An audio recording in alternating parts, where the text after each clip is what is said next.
Moving on with the news, over 100 days have passed since the Malaysia Airlines passenger jet went missing in the Indian Ocean, and now Malaysia Airlines executives say that it may take decades to find the missing jet.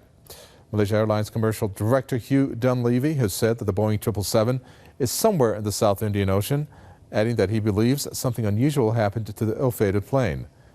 Meanwhile, investigators have concluded that the flight MH-370 was probably not seriously damaged in the air and remained in controlled flight for hours after contact with it was lost. The main evidence for the conclusion lies in a re-examination of the Malaysian military radar data. Flight MH370, which was carrying 239 people, vanished on March 8 while en route from Kuala Lumpur to Beijing. International teams have been searching for the plane ever since, but so far not a single piece of debris has been identified.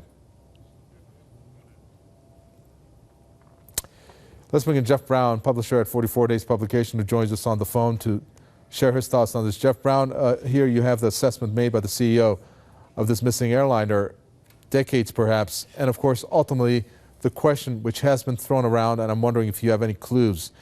Is there foul play of any kind in what has happened to MH370? Tabe, thank you for having me on tonight, and greetings from Beijing. Yes, there were two possible routes that the MH370 could have flown. One was down to the south off the west coast of Australia. The other one was to the north into Afghanistan and Pakistan.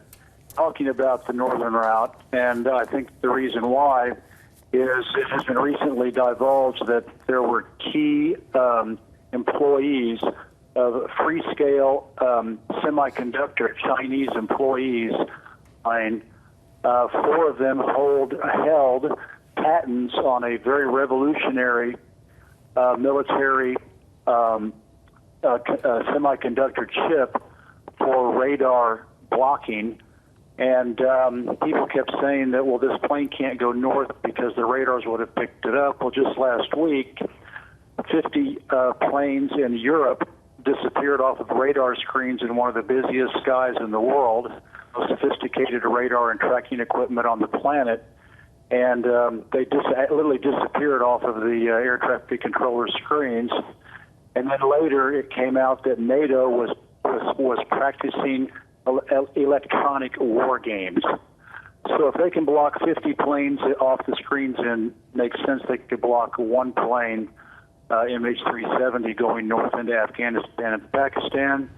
Then Anonymous has had a program on YouTube, and then Scott Baker on Op-Ed News had a good article from a Russian intelligence source basically spelling all this out, that the plane is parked along the border between Afghanistan and Pakistan. The people are alive. The 20 Chinese scientists are being separated from the rest of the passengers.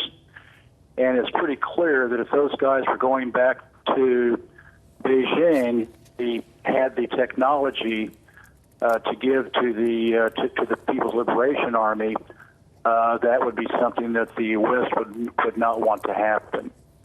Obviously, this whole idea of the northern route. Unfortunately, I have to jump in here. I do apologize there, Jeff Brown, because you make some very interesting points. Obviously, needs more elaboration. We just don't have the time in this news bulletin. But thank you very much. That's Jeff Brown, expert on Sino-U.S. relations, talking to us there from Beijing.